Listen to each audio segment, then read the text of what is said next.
Hi everyone, welcome to our channel. සඳුදා උදෑසන ආහාරය කහබතල. ඉතින් අතුරුපස විදියට ඕනෑම පළතුරකට තල කුඩු හෝ තල ඇට දාලා ඔලිව් ඔයිල් තේ හැඳි දෙකක් සමග බබාට දෙන්න පුළුවන්. මෙතනදී පුංචි මතක් කිරීමක් කරන්න ඕනේ. ඔලිව් ඔයිල් පාවිච්චි කරන්නේ නැති අම්ම කෙනෙක්ට පුළුවන් බතලවලට බටර් ටිකක් දාලා බබාට කවන්න. ගිතෙල් රසට කැමති බබාලා ඉන්න අම්මලාට පුළුවන් පෑන් එකට ගී ටිකක් දාලා ගාගත්ත පොල් ටික පොඩ්ඩක් රත් කරලා ගන්න ගිතෙල් වල. එහෙම නැත්තම් පුළුවන් ගිතෙල් ටිකක් පෑන් එකට දාලා අර බතල කෑලි ටික පොඩ්ඩක් රත් කරලා ගන්න. ඉතින් ඒ වගේ කරලත් බබාගේ ශරීරයට මේ දේ අපිට ලබා දෙන්න පුළුවන්. ඒ වගේම බබා අතින් කන පැටියෙක් නම් බතල බෝල වගේ හදලත් බබාට කන්න දෙන්න පුළුවන්. ඉතින් අවුරුද්දට වැඩි වීගෙන එද්දිම ඒ කියන්නේ අපි ෆිංගර් ෆුඩ්ස් ට්‍රේන් කරනවානේ මාස 9 ඉඳන්. ඉතින් ඒ කාලේ ඉඳන්ම පොඩ බබාට අතින් අල්ලගෙන කන්න දෙන්න. බතල උනත් තලපයක් විදිහටම දෙන්න අවශ්‍ය නැහැ. බතල හොඳට පොඩි කරලා පොල් දාලා පොඩි කරලා එයාගේ අතට අල්ලගන්න පුළුවන් ප්‍රමාණයෙන් බොහොම කුඩා බෝල හදලා බබාට දාලා දෙන්න. බබාට තනියෙන්ම කන්න. ගොඩාක් සුදුසු බබා අවුරුද්ද පැන්නට පස්සේ එයාගේ මීල් එක එයා තනියෙන්ම ගන්න එක. සාමාන්‍යයෙන් වෛද්‍යවරු නිර්දේශ කරන්නේ බබා අවුරුද්දයි මාස 2 වගේ ඉවර වෙද්දී බබාගේ මීල් එක බබාට තනියෙන්ම කන්න පුරුදු කරන්න කියලා. ඒක නිසා තමයි සාමාන්‍යයෙන් අපේ අර ගවර්න්මන්ට් එකෙන් අපිට හම්බෙන බබාගේ බර සටහන් කරන පොතේ උනත් මාස 9 වගේ වෙද්දිම බබාට ෆිංගර් ෆුඩ් ට්‍රේන් කරන්න කියන්නේ. සාමාන්‍යයෙන් තමන්ගේ දේවල් තමන්ටම කරගන්න පුළුවන් විදිහේ චූටි පැටියෙක් නිර්මාණය කරන එක බොහොම වටින දෙයක්. හරි. දැන් අපි බලමු අමතර ආහාරය මොකක්ද කියලා සඳුදා. සුදු හෝ රතු කව්පි හොඳට තම්බලා බටර් එක පොඩි කරලා බබාට දෙන්න. දවල් ආහාරයට රතු බත්, හැඬැල්ලෝ කිරට උයලා මැල්ලුමක් ව්‍යංජනයක් සමග කවන්න. ඉතින් හැඬැල්ලෝ කියන්නේ බබාලට මූලික මාළු හඳුන්වා දීමේදී ඒ කියන්නේ මූලික මාළු වර්ගවලට අයත් වෙන මාළු වර්ගයක්. ඉතින් මේ හැඬැල්ල වල කටු තියෙනවානේ. ඒව කවද්දි බොහොම ප්‍රවේශමෙන් බබාලට ලබා දෙන්න. පොඩි මාළු කියන්නේ බොහොම කැල්සියම් වැඩිපුරම තියෙන ආහාරයක්. ඉතින් ඒවත් මග අරින්න බෑනේ කටු තියනවා කියලා. ඉතින් ඒ නිසා බොහොම ප්‍රවේශමෙන් පැටියට කවද්දී මේ දේවල් දෙන්න. අතුරුපස විදිහට අලිගැට පේර නම් වඩාත් සුදුසුයි. හැම තැනදීම අලිගැට පේර කියන එක මූලික කරන්න හැම ප්‍රධාන ආහාර වේලකටම දෙන අතුරුපසකට අලිගැට පේර දෙනවා නම් ගොඩාක් හොඳයි අර අඩු පැටියෙක්ට. මොකද අලිගැට පේර වල අන්තර්ගත වෙන කාබෝහයිඩ්‍රේට් මේද ප්‍රමාණය සහ බොහොම වටින විටමින් වර්ග අලිගැට පේර වල අන්තර්ගත වෙනවා. ඉතින් අලිගැට පේර කවද්දී අවශ්‍ය නම් යෝගට් එකක්, එතකොට අවුරුද්දට වැඩි පැටියෙක්ට නම් මී පැණි ටිකක්, අවුරුද්දට අඩු පැටියෙක්ට රට ඉඳි සිරප්, ඒ වගේ දේවල් එකතු කරලා කවන්න පුළුවන්. කෙසෙල් ටිකක්, ඒ වගේ ඕනෙම දෙයක් එකතු කරලා කවන්න පුළුවන්. සාමාන්‍යයෙන් සතියේ ආහාර පටන් ගන්නකොට සඳුදා දිනේදී මිලදී ගන්න පුළුවන් නම් දෙලුම් ගෙඩියක් මුළු සතිය පුරාවටම ඒ දෙලුම් ගෙඩියෙන් යුෂ පොඩ බබාගේ දෛනික ආහාර වේලේ කොටසකට හරි එකතු කරන්න. මොකද බෙහෙත් ගහපු නැති ලංකාවේ දේශීය දෙලුම් වල ගොඩාක් විටමින් අන්තර්ගත වෙනවා. ඒ වගේම බබාගේ ඇස් පෙනීමටත් ගොඩාක් දෙලුම් උපයෝගී වෙනවා. හරි. අපි බලමු රාත්‍රී ආහාර වේල කොහොමද සකස් කරගන්නේ කියලා.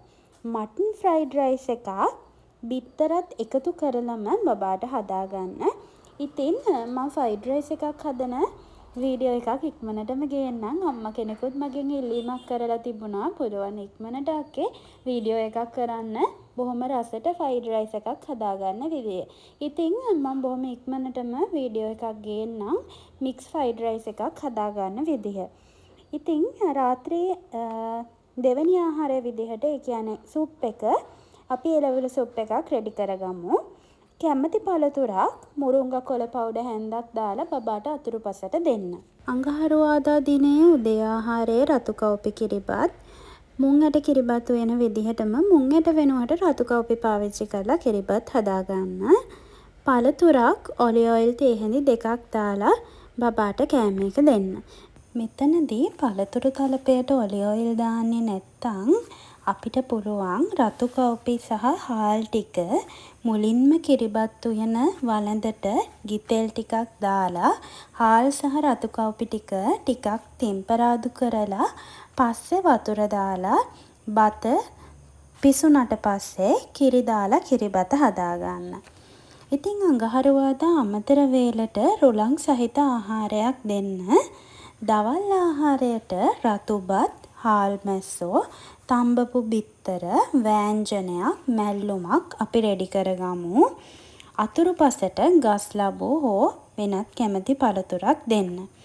අමතර ආහාරයට කෙසෙල්, ඔලිව් ඔයිල් තේ හැන්දයි, නට් පවුඩර්, කුරුඳු කුඩු ස්වල්පයක් එකතු කරලා බබාගේ අමතර ආහාරය රෙඩි කරගන්න. රාත්‍රී ආහාරයට පෝෂණ බත අපි හදමු. ඊට අමතර මටන් සුප් එකක් රෙඩි කරගන්න පුළුවන් නම් එළවලු කීපයක් දාලා ගොඩක් හොඳයි. රාත්‍රියට දෙන අතුරුපසට කැමති පළතුරකට ඔලිව් ඔයිල් තේ හැන්දක් දාලා දෙන්න. මෙතනදී චූටි මතක් කිරීමක් කරන්නම්. මටන් ගන්නකොට ගෙදර වෙන අය කන්නේ නැත්තම් බබාට සතියට ග්‍රෑම් 200ක් 300ක් වගේ මිලදී ගත්තාම ප්‍රමාණවත්. මොකද මටන් අපි සතියට දෙපාරක් වගේ දෙනවා නම් ලොකු ප්‍රමාණයක් ගෙනල්ලා පරණ වෙච්ච මටන් දෙනවට වඩා හොඳයි මටන් මිලදී ගන්න වෙලාවටම බොහොම පොඩි ග්‍රෑම් 100ක් 150ක් 200ක් වගේ ප්‍රමාණයක් මිලදී ගන්න. හරි. බදාදා උදේ ආහාරය හාම්මොස්. ඉතින් කොස් ඇට කුඩු තේ හැන්දක් විතර එකතු කරගන්න. අතුරුපසට පළතුරු තලපයක් දෙන්න. ඒකටත් ඔලිව් ඔයිල් තේ හැන්දක් එකතු කරගන්න. අපි උදෑසන අමතර වේලට ස්ක්‍රම්බල් එග් එකක් මුරුංග කොළ පවුඩර් දාලා ඊට අමතර ජූස් එකක් රෙඩි කරගමු. දවල් ආහාරයට රතුබත්, අල බෝංචි කැරට් එකට දාලා උයපු වෑංජනයක්, මාළුවක්, මැල්ලුමක් සහ අපිට අතුරුපසට යෝගට් දෙන්න පුළුවන් රටින්දි සිරප් එක්ක. නැත්නම් පළතුරක් දෙන්න පුළුවන් නට් පවුඩර්ත් එක්ක. හවස අමතර වේලට ඕට්ස්, කෙසෙල්, කුරුඳු කුඩු. ඉතින් බබාගේ වයසේ හැටියට ඔයාලට කැමති විදියට ඕට්ස් එක හදාගන්න පුළුවන්. ඕට්ස් දාලා පෑන් කේක් හදාගත්තත් ඒකත් ප්‍රශ්නයක් නැහැ. ඕට්ස් දාලා සාමාන්‍යයෙන් තලපයට වගේ එන විදිහට හදාගත්තත් කමක් නැහැ.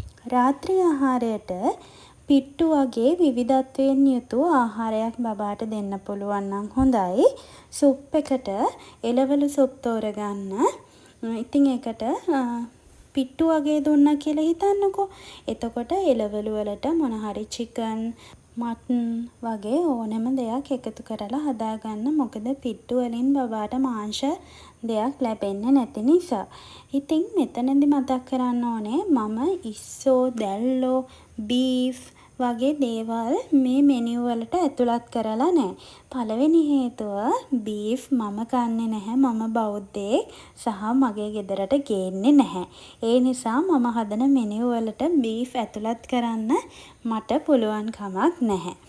අනිත් එක තමයි ඉස්සෝ දැල්ලෝ කියන්නේ සාමාන්‍යයෙන් උෂ්ණ අධික ඇලර්ජි වෙන්න පුළුවන් දේවල්. ඉතින් ඒ දේවල් නිසාත් මම ඉස්සෝ දැල්ලෝ මේ මෙනියු එකට ඇතුළත් කරන්නේ නැහැ. ඉතින් බබාට දීලා පුරුදුයි නම් ඉස්සෝ දැල්ලෝ ඔයාලා කනවා නම් බීෆ් වගේ දේවල් එකතු කරගන්න. ඒක ගැටලුවක් නැහැ. මම මෙතන යකඩ පහුල මාළු වර්ග විතරයි මෙනියු එකට එකතු කරන්නේ. මොකද මම එකතු කරන බලය කෙලවල්ල කියන මාළු වර්ගවල බීෆ්, මටන් තරමටම යකඩ බහුල නිසා පෝෂණයේ ගැටලුවක් ඇති වෙන්නේ නැහැ. හරි. අපි බලමු බ්‍රහස්පතින්දා උදේ ආහාරයට මොනවාද රෙඩි කරන්න කියලා. ඉතින් කොරක්කන් කැඳ හෝ සුපෝෂක කැඳ රෙඩි කරගන්න. කෙසෙල් සමග මිශ්‍ර කරලා මේකට අමතක නොකර මුරුංගා කොළ හැන්දක් දාන්න කුඩු වලින්. උදෑසන අමතර වේලට ජූස් එකක් අපි බබාට දෙමු. චීස් කෑල්ලක් හෝ කෙසෙල් ගෙඩියක් වගේ නැත්තම් යෝගට් එකක් වගේ දෙයක් දෙන්න. ලොකු දෙයක් දෙන්න එපා. උදේට කුරක්කන් දීපු නිසා නැත්තම් උදේ ආහාරයත් ටිකක් බර ආහාරයක් වෙනවා. ඒ නිසා අමතර ආහාරය ලොකු දෙයක් බබා කන්නේ නැහැ. එහෙම කෑවොත් දවල් ආහාරය බබා ගන්න එකක් නැහැ. මොකක් හරි වේල් 3න් එකක් බබා රිජෙක්ට් කරන්න ඉඩ තියෙනවා. හරි. අපි බලමු දවල් ආහාරය රතුබත්, තම්බපු බිත්තරයක්, කැමති නම් මාංශ වර්ගයක්, බෝංචි කිරට මැල්ලුමක්.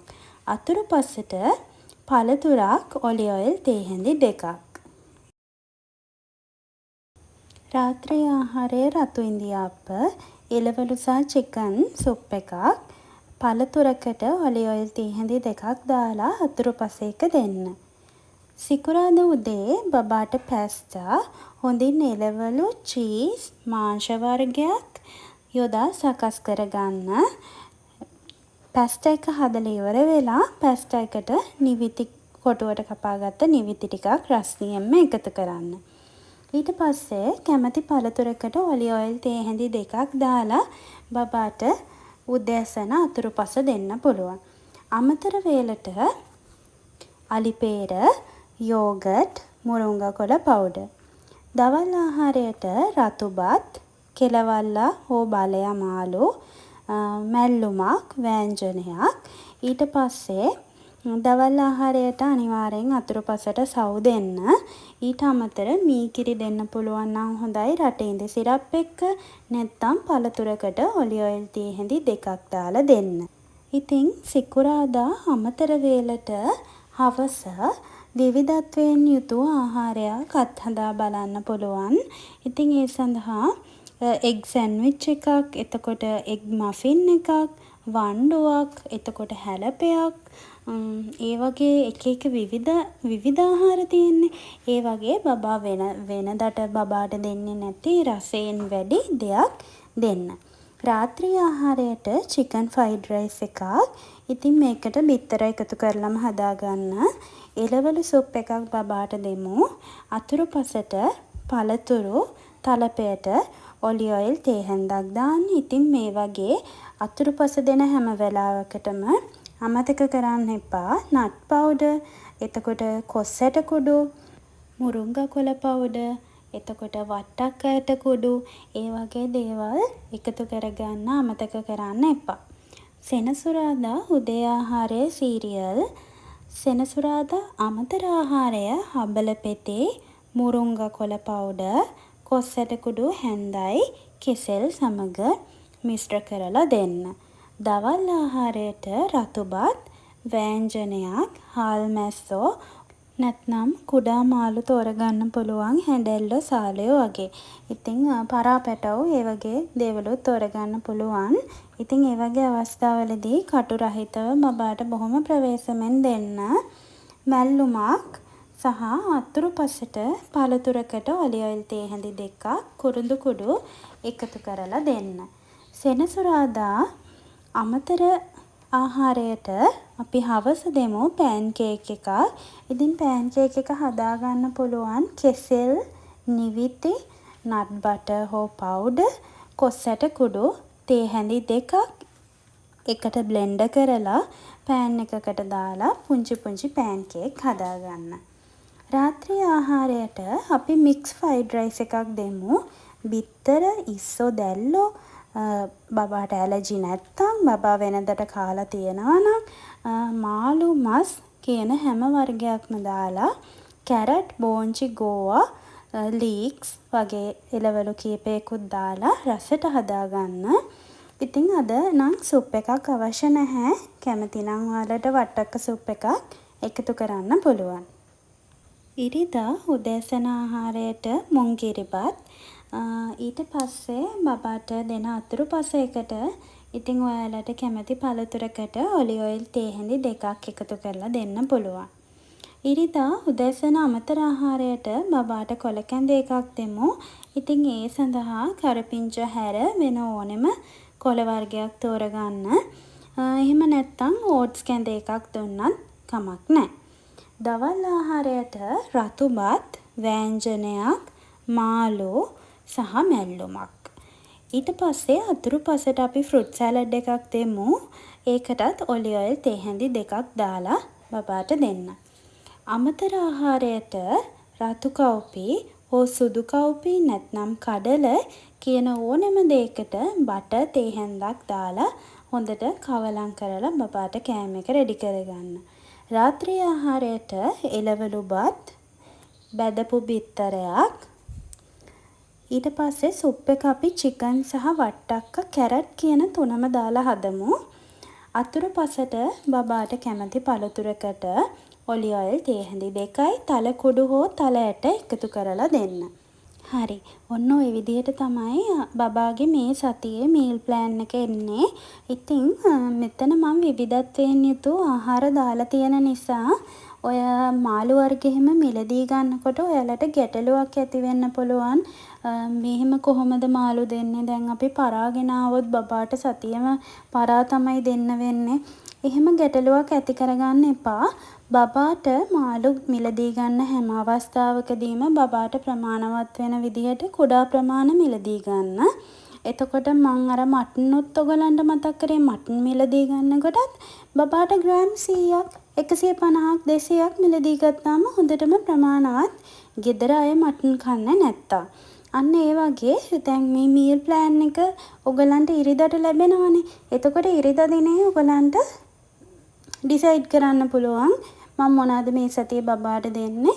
එතකොට ඉරිදා දවසට අවශ්‍ය ටික මිලදී ගත්තට පස්සේ සතියෙම ඒ ටික ලබා දීලා ආයෙත් ලබන ඉරිදාට තමයි නැවත මාළු. එතකොට බබාට උනත් නැවුම් පළතුරු එළවලු මාළු බබාට කන්න දෙන්න අපිට පුළුවන්කමක් තියෙනවා. ඉතින් අනිත් කාරණය තමයි විශේෂම කාරණය ඔලිව් ඔයිල් සම්බන්ධ ගැටලු කීපයක්ම මට ආවා. ඔලිව් ඔයිල් මිල ටිකක් අධික නිසා මේ ඒකට ආදේශක තෙල් වර්ගයක් මුකුත් නැත්තේ කියලා. ඉතින් මම ඒ ගැන පොඩ්ඩක් කතා කරන්න හිතුවා මේ වීඩියෝ එකේදීම. ඉතින් ඇත්තටම මේ මිල අධික ගැටලුව නිසා මම ගොඩාක් සර්ච් කරා මොනවාද පැටවුන්ට දෙන්න පුළුවන් ඔලිව් ඔයිල් වගේම යන තව තෙල් වර්ග මොනවාද තියෙන්නේ කියලා. ඉතින් මට හම්බුණ තෙල් වර්ග ඇත්තටම ඔලිව් ඔයිල් වලට වඩා මිලෙන් අධිකයි. සමහර විට ලංකාවේ හැම තැනකදීම හොයාගන්නත් අමාරු තෙල් වර්ග, ඇවකාඩෝ ඔයිල් ඒ වගේ දේවල්. ඉතින් ඒ අතර මට පොඩි දෙයක් හම්බුණා. ඒ ගැනත් මම මෙතනදිම සඳහන් කරන්නම්. එතකොට මේ ප්‍රශ්නේ මේ වීඩියෝ එකෙන්ම විසඳෙන නිසා. ඉතින් මට හම්බෙච්ච දේ තමයි good fat කියන කැටගරි එකට යන තෙල් වර්ග කීපයක් මට හම්බුණා. ඒ තෙල් වර්ගවල බටර්, ගිතෙල්, coconut oil, olive oil, sesame oil තිබුණා. ඉතින් සෙසමි ඔයිල් කියන්නේ තල තෙල්. ඔන්න ඔය කියන තෙල් වර්ග අපිට ඕනම වෙලාවක බබාගේ පෝෂණ බතට, අලවලට, බතලවලට, කඩලවලට, කව්පිවලට කියන ඕනෑම කෑම වර්ගයකට මේන් මීල් එකට එකතු කරලා දෙන්න පුළුවන්. එතකොට මෙතනින් ඔලිව් ඔයිල්, සෙසමි ඔයිල් කියන දෙක විතරයි සාමාන්‍යයෙන් අපිට සැලඩ් ඩිෂස් වලට දාන්න පුළුවන්. ඒ කියන්නේ බබාගේ පළතුරු වලට වගේ දාන්න පුළුවන්. එතනදී සෙසමි ඔයිල් දාන අවස්ථාවවලදී ඔලිව් ඔයිල් දාන ප්‍රමාණයට සමානව එකතු කරන්න බෑ. සෙසමි ඔයිල් වල තියෙන සුවඳට සහ රසට බබා අකමැති වෙන්නත් පුළුවන්. ඉතින් ඒ නිසා රස්නෙන් බබාට හදන අල, බතල වගේ දේවල් වලට ගී වගේ දේවල්, එතකොට ටෙම්පරාදු කරගන්න කොකනට් ඔයිල්, බටර් වගේ දේවල් පාවිච්චි කරන්න. ඉතින් ඒ කැටගරි එකට අයත් මේ මං කිව්ව හැම තෙල් වර්ගයක්ම බබාට ඔලිව් ඔයිල් දාන්නේ නැති අම්මා කෙනෙක්ට දාන්න පුළුවන්. අනිත් එක තමයි ඒත් එක්ක මං කියන්නම් බෑඩ් ෆැට් කියන කැටගරි එකට යන ටිකත් ඔයාලට කියන්නම්. පළවෙනි එක වෙජිටබල් ඔයිල්, 2 කෝන් ඔයිල්, 3 කැනෝලා ඔයිල්, 4 සෝයා බීන් ඔයිල්, 5 මාගරින්, 6 වෙනි එක තමයි අපි කියනවා ටර්න් ෆැට් කියලා. ඒ වගේ තියෙනවා තෙල් නැවත පිරිපහදු කරලා දාලා තියෙන ඒවා. ඉතින් අපි ඒව නම් කොහොමත් බබාලට දෙන්නේ නැහනේ. ඉතින් ওই වගේ කියන තෙල් වර්ග බබාලට මොනම වෙලාවෙවත් පාවිච්චි කරන්න එපා. මෙතන මේ vegetable oil කියන දේ තියෙන නිසා තමයි මට මේක කියන්න හිතුනේ. සමහර විට පැටවුන්ගේ කෑම හදද්දී අම්මලා vegetable oil දානවද දන්නේ නැහනේ. ඒ නිසා මට හිතුණා ඒකත් මම කියනවා කියලා. ඉතින් මේ වීඩියෝ මාලාවේ අවසාන වීඩියෝ එක තමයි ඊළඟ සතියේ ඔයාලට ලැබෙන්නේ. ඉතින් මම 1 මාසයකට විතරයි මේ වීඩියෝ එක කරනවා කියලා හිතාගත්තේ. මේ ප්ලෑන් එක හරියටම අනුගමනය කරපු අම්මලා ඉන්නවා නම් චූටි පැටවුන්ගේ බර අනිවාර්යෙන්ම වැඩි වෙලා තියෙනවා. ඒක අනිවාර්යෙන්ම සිදුවෙන දෙයක්. කිසිම දෙයකට බය වෙන්න එපා. මේ මීල් ප්ලෑන් එක ඒ විදිහටම කරන්න. බබාගේ බර අනිවාර්යෙන්ම වැඩි වෙනවා. ඉතින් ඒ වගේ ලස්සන කමෙන්ට් එකක් බලන්න මම බලාපොරොත්තු වෙන්න ඉන්නවා අපේ චූටි පැටවුන්ගේ බර වැඩි වුණා කියලා අහන්න. ඉතින් බොහොම පොඩි කාලයක් ඇතුළත ගොඩාක් අම්මලා මගේ නාලිකාවත් එක්ක එකතු වුණා. ගොඩාක් විශ්වාසයෙන්. ඇත්තටම මට ගොඩාක් සතුටුයි. මගේ නාලිකාවට තව අලුත් අම්මලා ඉන්නවා නම් අපිත් එක්ක එකතු වෙන්න අපේ channel එක subscribe කරලා යන්න කියලා ආදරෙන් ඉල්ලනවා.